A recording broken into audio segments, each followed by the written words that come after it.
Welcome to Talent Takeover Unfiltered. When it comes to working hard and keeping it real, we know our shit. Self-care, happiness, inner peace, and time.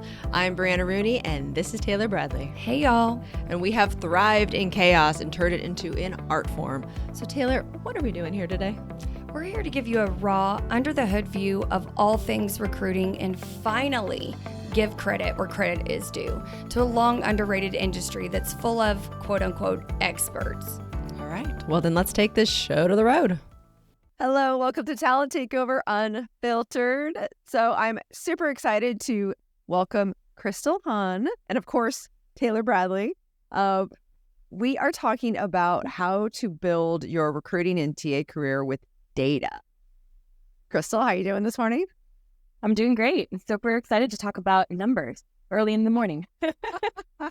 Yes. So sexy. Right? That's what I like to wake up to. Yeah. Taylor, how are you doing? Good. How are you? Pretty awesome. It's definitely early. I actually had the pleasure of talking to Crystal a couple of days ago, and immediately I was like, "Can you please come on our podcast on Wednesday?" It was on that. So no prep. But we were talking about data, and data driven has been such this hot topic, data driven recruiting for a little while, and I still feel it's first of all, what is that? Is anyone really going to dig and say what kind of data we're talking about in recruiting? I don't know. Anyone vibing me on this, Taylor? Well, I mean, I'm curious to hear Crystal's thoughts. This is your subject. So what do you think about data and recruiting? Definitely. So I feel like when Brianna and I talked, we obviously hit it off, which was wonderful. Yeah. And so, I think when you think of data or it's kind of like the buzz, there's so many buzzwords that happen around recruiting, and people I think are just this is the next thing. And it's almost like you're trying to cook spaghetti and see if you can cook it to the right al dente, and then you just kind of stick it at the wall and you're like, actually, this doesn't work. Or maybe this actually does work. And so I think people are still trying to find that sweet spot of what that actually is. And I think for us in the field, we are just kind of shifting gears where we're not trying to just be executors, but we're trying to really be thoughtful of how we approach things. And so how do we actually look at data? What does it actually mean? And I think it's so easy to go down this rabbit hole of okay, so we're looking at all this data. We want to see top of funnel. We want to see how many hires we get, look at our velocity model. And then you kind of forget to humanize the data a little bit too, I think. And then you just kind of have to take a step back to actually see how does this service me? And how does this service what I'm trying to accomplish? And I think that's where the beauty of it also lies, in trying to get that perfectly cooked pasta. Yeah. I'm hungry. I know, me too. I think that's why I referenced food. Yeah. Oh, I love that we're digging into this because, oftentimes, and even having just hired for a recruiter role myself, oftentimes, everybody's coached to speak about data in the interview process. Make sure you mention data, but it's what data and what is the significance of the data and why is it important? It's just one of those things that we're told and coached to talk about or to stress how important it is. But do we really understand how important it is? And what is the data that we're looking at? And what purpose does it serve knowing this data? So I'm really excited to hear what data you track and how you use it in your process and, what the feedback is on that. Is it something that is bought, your hiring managers are bought into? Really just curious to hear how you use data. Yeah. So I think there's a variety of ways that you can use data. So one example that I think is super helpful if you're a recruiter that's working on a role and you're dealing with some feedback maybe from hiring managers or stakeholders where they're saying I'm not happy with the pipeline. I'm not seeing enough people. I feel like people's go-to is always I want to see the world and I want to see everyone and their mothers and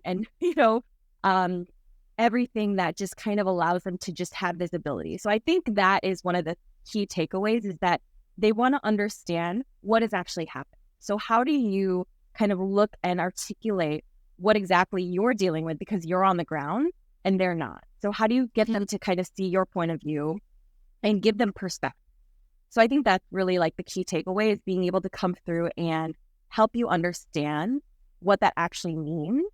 And then it's peeling back the layers of being okay, so you want to see top of funnel, but why do you want to see top of funnel increase so much when I'm seeing that I'm reaching out to 100 some people per day, maybe, and then I'm only getting maybe like 2 responses throughout the week.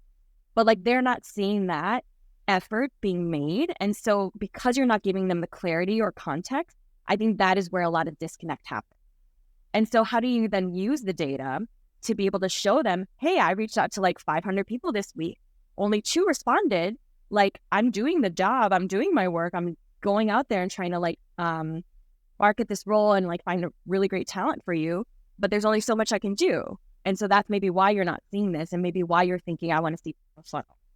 So I think that, it's not even a thing of just top of funnel looking at data in a certain way. I think it's more like, what is the core reason they're saying what they're saying? So like, how do you read between the lines? Like, what is the benchmark that you're trying to accomplish? And then how do you help mitigate the miscommunication that's also there to help you influence and drive the decision that you're actually trying to do? Yeah. I was just going to say, one of my favorite ways to use data has always been to show hiring managers or leadership where the bottlenecks are. Like, I think that's one of the most powerful ways that I've used data. But I'm curious to know, Crystal, how would you approach a situation how do you get them to see the value in your data? If you're able to show them like, hey, I'm building out this top of the funnel, these 100 candidates, I need somebody to review them, or it's like, here's where the bottlenecks are. How do you get leadership to see the value in the data that you're providing? No, that's a great question. So I think it's part of the journey of building trust with your stakeholders, right? So like, I think that's why you use data as this supplemental tool to be able to help catapult yourself into this wonderful relationship. Because I think for us being on the grounds, like, again, we're so used to this. We do this as a living. We've like been around the block in multiple situations or environments where like we've come across these roadblocks. And us just saying it to new stakeholders, I think is not enough, right? And so when you look at the data and you're trying to show the value of it, I think there's multiple ways that you can look at it. So you can look at other data that has come through in the past of like other roles that you may have worked on, and then you can kind of work. So if it took 200 screens to get to like 2 hires or like 3 hires, then like, let's work back. How do we improve this? Like, it's always about looking at what you can work towards and better yourself with. And then I think that also helps you become a better recruiter too. So how do you suggest, as we're like trying to go through our careers, how, what we talked about, like you have to talk about data in interviews, for example, but how are you actually building your career with data? Like how would that work? Like just with yourself, but also like how we even put that on like a resume even. Like, I guess those are like 2 kind of different tangents. Yeah.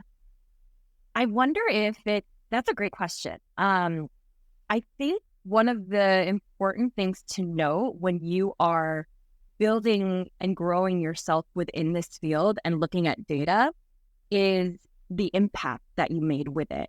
So, for example, if you're looking at data-driven strategies, how methodical can you be in terms of what you used, how you approached it, and then what outcome it served for you? So, did you use data-driven strategies to increase conversion rates by X%, or, make X amount of hires in X amount of time?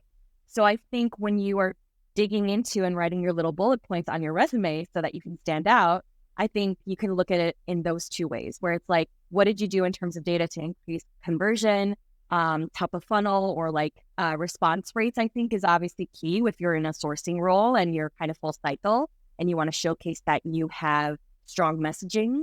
I think you can also look at it from a sense of like, I decrease the time that it actually takes to make a hire by X%.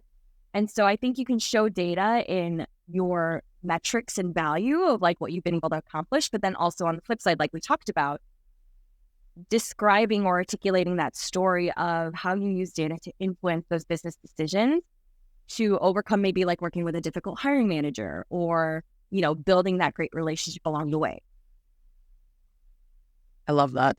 Like that could actually be an episode just by itself on how to even write the resume to show metrics and thrive. because it's like you really have to go through. I mean, like I even think about when you hear people, oh, great, we want to hire just five people. You know, it's a seed startup, all those things. I'm like, okay, great. So let's talk through. I'm going to give you 3 to 6 resumes. He's like, well, can you give me more? I'm like, okay, let's say you want to talk to all 6. Can you give me 6 hours at least a week at least to talk to them? And that, you know, it's like, and then you're starting to work backwards, and they honestly don't even get it. Like they're just like, no, I need all of these people for this particular reason, you know, to convert. And it's so interesting to kind of just really lay it out there.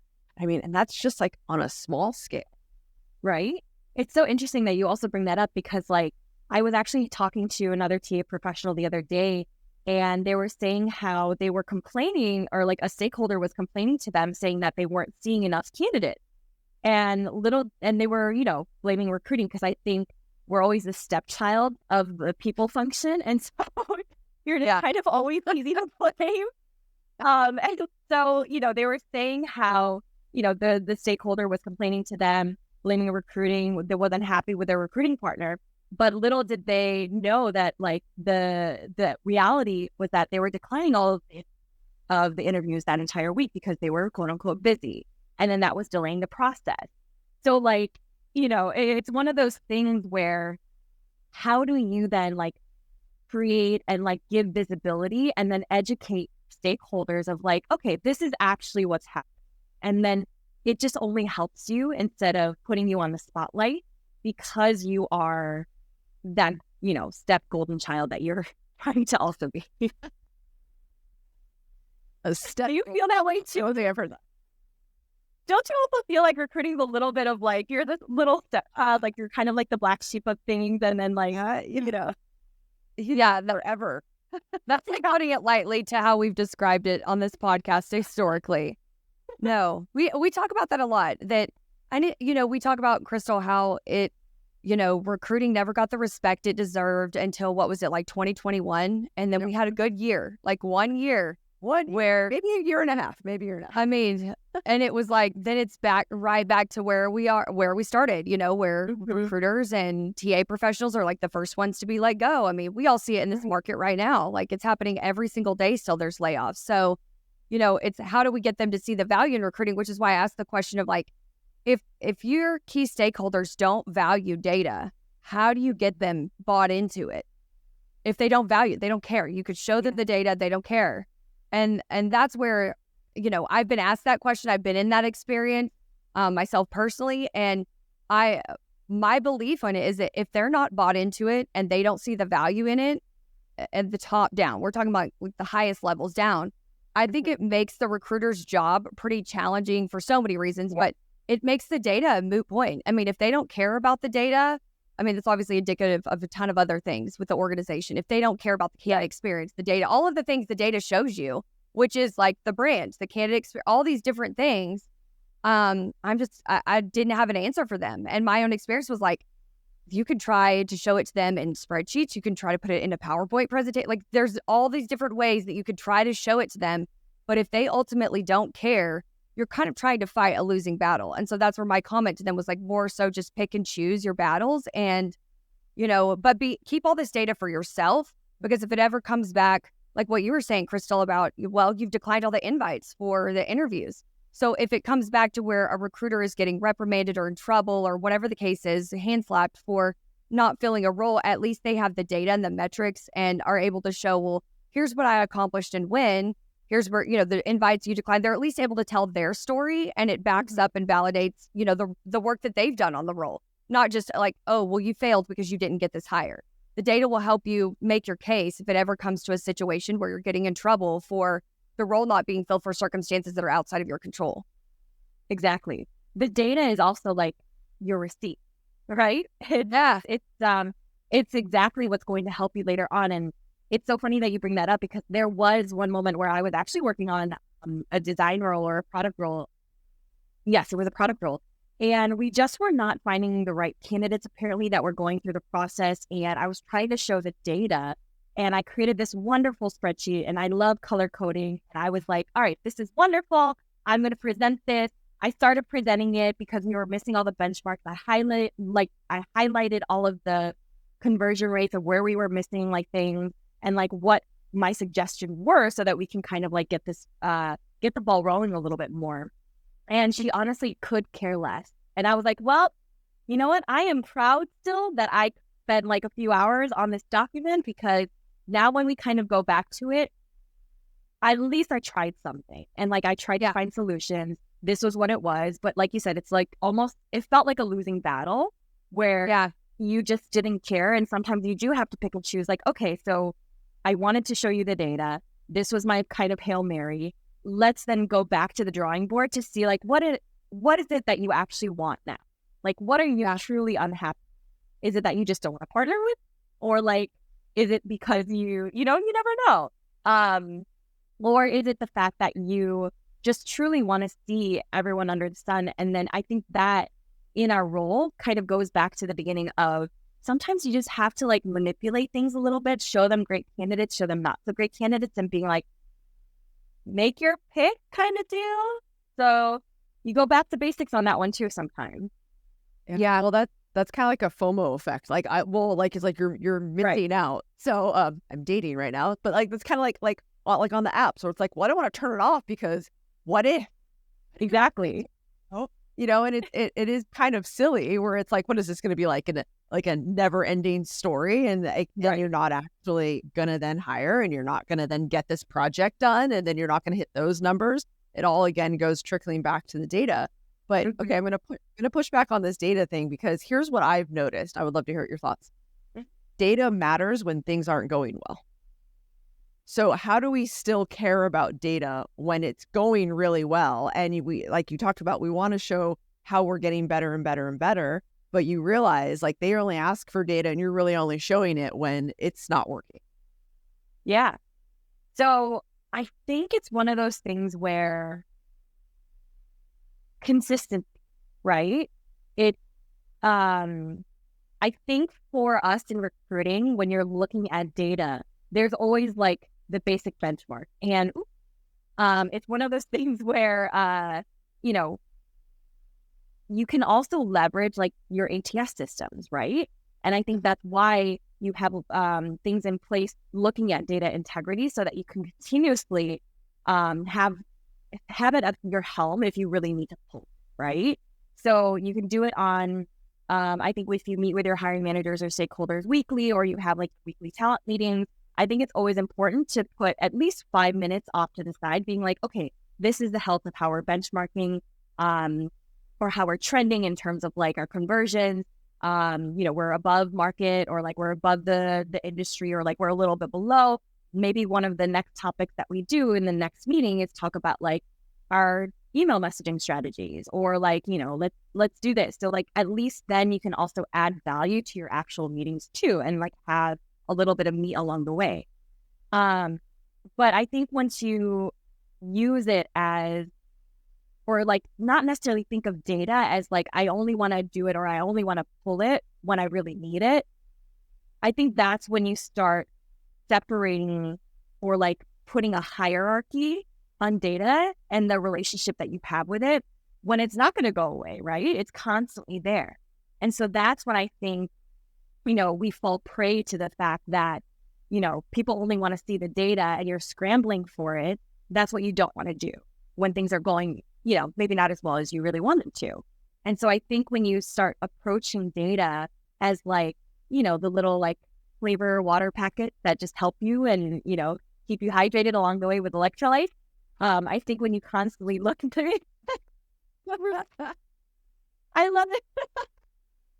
See, exactly. So like you use it as a supplemental method. And I think that when you start, not necessarily fighting it, but you use it as a weapon, or like, in your little toolkit as like a cheat code, I think that is what's going to help. Yeah. So you brought up something at the very beginning of this conversation that really resonated with me. It was like a light bulb moment that I had recently whenever I was re-entering the job market. Is I had used data always, as we've talked about in this entire conversation, just to tell a story about the recruitment lifecycle. But I'd never used it to track like accomplishments or achievements of my own beyond like what you need to provide in like an executive summary to a manager or a QBR or something like that. But It wasn't until I re-entered, the job market, was looking for a new role. I'm like, that's what you need to have on there. I mean, that's the feedback I got from multiple people on my resume, is like, you need to have those key achievements. And so I had a shift in my way of thinking because I just haven't had to really do this before, and it was, again, very humbling moment for me.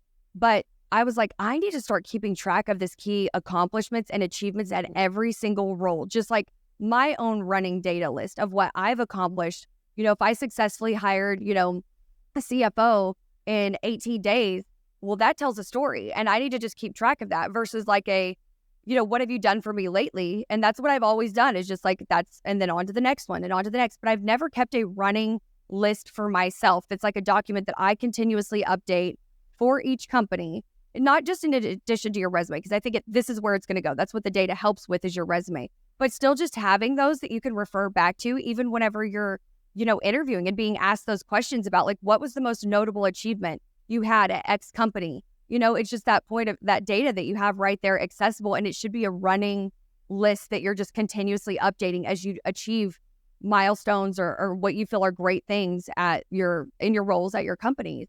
And so you've shifted my perspective on that of like, man, I was like, I don't have that data. When I was trying to put together my resume, I'm like trying to think back a few years, and it's not like it's just in the most recent role they ask you that. So for our listeners, I mean, you could get asked that. You could get asked that for several roles back, which could date several years back. So, and I also know that that's what hiring managers look for. Like that's, as we talk about, trends and different things that you need to do in 2024, that's one I would say is that like have your notable achievements and accomplishments on your resume, because hiring managers are looking for that. They want to see that on the resume versus in a conversation is where you'd think, okay, that's where I normally bring it up. Nope, it's the trend to have it on your resume, and it's hard to remember. So keep track of it. And on your LinkedIn. So we talked about this, before, just, when we were working together, and we're like, you're doing your like performance conversations and hey, how's it going and shit like that, right? And it's like, well, I don't know, what did I do before 2 weeks ago? I don't even remember what I did yesterday. What I loved is when you talked about the data integrity, because I look at putting data in sometimes as like admin work. Oh my God, got to put my numbers in, got to put my send out, how many hours, like stuff like that. It kind of seems like exhausting, but you really hit me with something where it's like, no, you're literally ruining your data if you don't keep going. This isn't just for shits and giggles. This isn't just to put it in and say, yay, me. It's actually looking back. What are the real trends? What are we seeing? And then being able to educate, the hiring managers, the industry, and just find all of those constant trends. I love that you said that. Definitely. It's like one of those things where it's like, you have to do it, but you don't want to do it, exactly like you said, because it's like tedious, right? Like you literally have to do this because it's not going away, but it's also like, it's not going away, right? So when you do need it, then it's kind of like you have to backtrack, and then you just make life a little bit harder for yourself. And life is already hard. Like, you're trying to make it work for you. And this is how unfortunately you got to do it. Love it. Yeah. So Crystal, what would you say is your broke to boss tip for our listeners for this episode? So if I had anything to say, hiring managers assume, recruiters assume, data doesn't. And so that is a mic drop from there. Yeah, I just got the chills. Who would have thought numbers give someone the chill? I know, right? Women lie, men lie, numbers don't lie. Exactly. Lil Wayne. Another quote by Lil Wayne. No, I love that. Yours was the more like polished professional version of it. Mine was like the rap trap queen version, That is what it came from though. So who's to say that rap can't influence? Yeah, influences me daily. Okay, Crystal, thank you so much for being on here. The way that you talk about data and talk about how it can drive, your career, the impact. I love that. Love the strategies. And I think our listeners will really, really, really enjoy that. So as you're listening to this, as you got, writing ferociously, because I know I did, please share it with friends, families, all over the place. So thank you so much. Thank you for having me. See you next week. Bye.